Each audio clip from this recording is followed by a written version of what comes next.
Tarisai komiki eroda uyo. Kana nguva yako yakwana, kana riri gore rako, hapana. Kwazi nevamwe kana Jehovha avhura masuo, hapana anovhara kunyepa. Tarisai kuti vangani vakaekita madrama aya kubva kare. Isu vamwe tichitori vapfana hatidi heli kutaura mazita, batika vazhinji vacho hapana akambodhiraivha mota yakafanana neiri kudhiraivha komiki. Taona kuti azotenga zveimwe yewaiti, ameno ndezveshuwa here.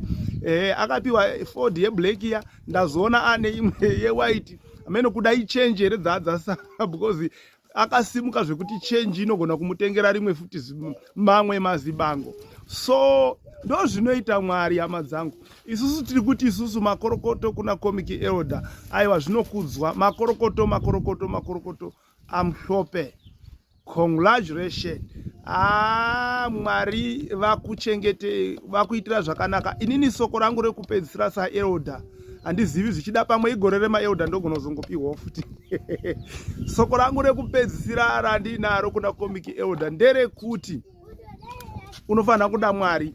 Izvi hazvingoitiki nje izvi. Unofana kuda Mwari. Ida Mwari.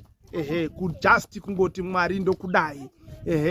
Utende Mwari, urumbidze Mwari. Zamane pese paunogona napo kuti unyanye kuda Mwari. Zvakanyanyisa. Ndatopedza newe.